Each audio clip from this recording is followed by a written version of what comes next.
Clear sky, sunshine. Temps in the upper 60s, lower 70s. Here at 8:20. Chief Masten is with us. Good morning. Good morning. Did you have a good weekend? Absolutely. Yeah? Did you go fishing? A little bit. Did you? Did you catch any? Yeah, that's the bigger question. Caught a couple. Nothing crazy, but caught a couple. Did you eat them? I have not eaten them. Oh, okay. Two did get filleted, though. Nice. So, enough to save for a meal. There you go. Well, and just wetting the line when you can. That's right. It's always actually pretty rare when I keep them. So Yeah? usually just catch and release. I got you. Safe to say you guys got a bunch of phone calls on Friday? Well, The town busy. is catching on fire? Well, not as many as the fire hall, but yeah. Wow, that's an attention getter. And that was close. I haven't had a chance to talk to the fire chief this morning yet, but yeah, they had some activity. Well, a lot of fires reported. Yeah, big fire west of town. Right. Heard about that one. Then I think there were fires further north that were out of our area, but all of it kind of hazed up the sky, and yeah. Thankfully, here we had resources, had planes in the air, helicopters in the air. They had a lot of equipment out west there, so of course the fire chief would be better to speak to that. Sure. They were busy. Well, looks like poor trees will probably go into shock this week. Absolutely. Speaking of that, fire danger really high. Today's another day. That wind, and it's really dry. I think yesterday I saw 19% humidity at our place, which is crazy. Right. Even this morning it's like 30%, so pretty dry out there. You need to be cognizant. The weekend I spent raking and cleaning the yard, and when I wasn't fishing, and what do you do with those leaves? So we bagged them up. It'd be my luck I'd start a fire and Right. start the whole county on fire. So I don't push my luck very often. But for those that, you're cleaning up the yard and have a little, one little spark is all it takes. So don't. Did you guys have a busy weekend with graduation and It's fishing opener? And it's really just steady. This is the time of the year, and it's almost, dare I say, it feels like summer now. Right. You don't often get 90 degrees on a Monday in May, let alone one of the first Mondays. But Right. It definitely seems like summer is starting early. People are out and about. It was a busy weekend downtown. Like you said, graduation and just people in general. The fishing opener, you get a lot of people that go through that stop by for gas and bait and supplies and stuff. But then once they're on the water, that crowd is out of the city. But it's definitely busier and picking up, and it'll continue now through summer. Yeah, every Friday. Thursday. Friday. There are boats everywhere. Hopefully the busyness stays consistent through the summer. People visit downtown and visit the city, and we like activity. Well, if we see a lot of Ice Castle Fish Houses rolling up this weekend, we'll know what season we're back to. Well, potentially a change in weather pattern coming soon. what's been up with the police department lately? Well, we closed on a hiring round again. We have been, unfortunately, short for a long, long time. However, this list was 3 times the size of any of my past in the last 2 years. Good. We got a lot of applicants this round. We're in the final stages this week. For those that have made it far enough down the list, I'll be interviewing them on Thursday. And hopefully by next week we can start making some final decisions and get them into the process, which takes, our backgrounds take about a month to complete. Wow. And, I want to know who we're hiring. Sure. I want to make sure it's the right person, that it's a good person, and our detectives or our captain will do the background. They travel. We've traveled to different states to look into their background, their neighborhoods, find out what kind of person they are, because I want the right person. We got to almost in today's world, right? Absolutely. So we do that, and best case scenario, I can make an offer to someone, and maybe, here we are the 1st of May, but maybe first part of July, I can get a new set of boots on the road. And then they jump into our FTO program. That's another 14 weeks, just to teach them how we do it here, because every city's different, and I'd imagine. your method and style of policing is different. I'm hoping, and there are some candidates here that have previous experience. That's always a bonus. I mean, any job out there, you like to have somebody who has experience, and the goal there when we get them into our field training program is to teach them how we police here, how our community responds, and how we respond to the community. So 14 weeks, you're talking 3 months. Maybe by November, we've got those positions filled. So it's a long process, but I'm very optimistic. This is a good list, and I think we'll do well. Well, good for you. Can you just elaborate a little on how we police here is different everywhere? Well, jurisdictionally, you would hope, and the reason you have local law enforcement is so it can respond to your community in a way that your community is set up, both culturally and by that I'm not talking race specifically, but I mean culturally. How does your community expect police services? Are we in an area where people really want a lot of traffic enforcement? Do we want that sort of law enforcement, or do we want more of a laid-back approach? Do we want a police department that's really proactive, or do we want a police department that's reactive? And I think we have a good mix. Probably the best example, the most tangible thing I can give an example of is parking enforcement.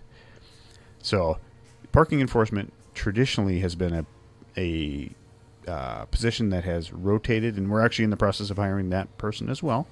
But anytime you get someone new into a position, they do it different. Sure. Good, bad. It's just different. It's their style. And with that, I usually, for that position, get very young individuals. So we're fresh out of school, got a lot of energy, and depending what their motivation is, sometimes I get some who really want to write parking tickets. Sure. And I get the other end of the spectrum that are like, So I'm always looking for, and especially in that position, that middle of the road. I'm not looking for gangbusters enforcement, but I also believe in you doing your job. Sure. But in parking enforcement, dare I say, there's a lot of understanding that goes into that. Sure. There's a reason why we have parking regulation. And if I get complaint phone calls and emails and that sort of thing, it's about parking. And specifically, summertime and fall, we start to get that, and people don't understand why we have it. Some of the regulation is in place for street repair, street maintenance, plowing, street sweeping, that sort of thing. Calendar parking exists for that. Some of those streets, and I hear it a lot, well, it doesn't snow in the summer. Why do you have to ticket during the summer? Part of that is our streets are built different widths. If you go, a prime example, 12th Street between Bemidji and Irvin Avenue is only wide enough to allow parking on one side. Now, there is parking designated on both sides. However, if you put parking on both sides, you can't get a fire truck down the road. So there's a reason why calendar parking continues to exist in those areas. Downtown, there's a lot of reasons. For the businesses, most often it's turnover. You're looking to have that constant new vehicle in front of your car because, we all pay for gym memberships, but the idea of walking a block to go to a store I want to go to is unheard of. Right. So if it's not open in front of my shop, I might not get that person to stop and visit. So there's that desire to have turnover, and one way to do that is enforcement. Now, one way to upset people is over-enforce. And our goal this isn't a money-making venture. It never has been. We don't make money on it, contrary to some popular opinion. Sure. We don't make money on it. And it's more of a headache than it's worth sometimes. However, it is a needed service because you have to get that turnover, especially in the downtown area. But also there's maintenance downtown. And then now you start throwing in all of the special events where we have to put up signs for no parking, and that always causes chaos. But got off on a tangent. But that position is continually changed over, and that's where when you're bringing in police officers, there's a different style. There's a different nuance. This is how we do it here. Right now we're really trying to focus, and it's been around for a long time. However, you haven't heard much about it, is fentanyl. Is a drug problem. There's a reason why we are focusing our attention on proactive traffic stops. Some people believe that's, you're out for money. We don't make any money on traffic tickets. Trust me. We don't make any. It's not profitable. Let me just put it that way. However, a basic traffic stop gets us in contact with that person, and it's called interdiction. Once you get up there, you can start talking to people, and you can pick up on nuances, and we have some young officers with a lot of energy that are really good at it, and they find drugs, and they find guns, and they find people with warrants, and they find stuff, and it's that proactivity that's different from other areas that may not be so proactive or have a desire to be so proactive, because you do upset some people. Sure. Why am I being stopped for a headlight out? Well, one, it's a safety concern. We legitimately want to stop you and let you know, because most people don't walk around their car and check those things. Mm-hmm. But we also, if that's the basis of the interaction, we also hand out, it's called a Lights On certificate. It's a grant program through the state. It's a voucher to go get it fixed. There's a couple shops in town that you can bring the voucher to, and they'll fix it for you. So we're trying to eliminate that problem. So we're stopping it with the intention for safety. We're stopping it with the intention of trying to see, are you by chance inebriated? Right. Whatever we find up there. But if there's nothing else going on, it's also an educational opportunity, but it's also, dare I say, a financial opportunity for you. It's a money savings. We give you a coupon to go get your light fixed, and then you won't have that problem anymore. I think it's a win-win for everybody, and that style, again, it's called interdiction, but that's how you proactively go out and stop people who bring bad things into your community. And we've done a really good job. It's also how you find a lot of impaired drivers, because we all have this preconceived idea of that drunk driver who is shoulder to shoulder and in and out of the ditch, and that's not always the case. Sure. Sometimes I'll say intoxicated drivers or impaired drivers can drive fairly well. And as long as they keep it between the lines, they're not garnering the intention that usually private citizens see and then call us and say there's a drunk driver. But when we get up there, we can start to see those signs of impairment. And in fact, if you follow our Facebook page, our agency was just awarded. We had 3 officers who were awarded for top DWI enforcers by Mothers Against Drunk Driving just last week. We had another who was trying to think of the name of his award, Officer Corinta. He's on our Facebook page. In 1 year's time, he arrested 232 DWI enforcers, or DWI arrests. That's the highest in the state. Wow. The next closest... Good for him, bad for us. Yeah. Good for everybody. Next highest was a trooper in the metro area with 224. He's in the metro area. He's in the metro area. But a lot goes into that. Tim's outstanding officer, or Officer Crint is an outstanding officer. His ability to pick up impairment. He's recognized as a drug recognition expert. We've allowed him to go to Philadelphia multiple times to receive training. It's fantastic hands-on training, and he is outstanding. We have another officer who just went through the same thing, because drug impairment is different. Sure. It's different than alcohol, and there's a lot of nuanced stuff that they pick up on, and he was recognized for that. Our police department was recognized as an outstanding outstate law enforcement agency for DWI enforcement. We received that accolade in 2021, and now just again in 2025. I really believe in impaired driving enforcement, but also in that interdiction style. That this is how we do it here, because we want to keep bad things out of our neighborhoods, out of our community. We also want to keep impaired drivers off the road. There you go. We want to make sure everybody is safe, because it might not be the impaired driver who gets hurt. It might be your kid, your mom, your significant other. So that's why we do it. No, you can't speak on specifics of the Twin Cities warrants here, attempted murder people Okay. last week. Yep. But or a lot of jurisdictions involved there. SWAT team was there. I mean, can you just talk on the process of some other jurisdiction alerts you that somebody is here and what happens? Well, I'll start by saying it doesn't help or it doesn't hurt to have great collaboration across the state. Sure. Crime knows no jurisdictional boundaries, and our officers work really well with all agencies. We have great partnerships, and in this particular case, criminals don't pay attention to jurisdictional boundaries, don't much care about that, but it does show the connection between the metro and our area. And in this particular case, Jordan Police Department had an incident where they identified 2 individuals. Just through crime alerts, we recognize those names because when something large happens, law enforcement agencies send a crime alert, just like they do to other agencies. We have internal and we send information between agencies, and our folks immediately pick up on those names and say, hey, we know those people, and we know where they typically like to hang out.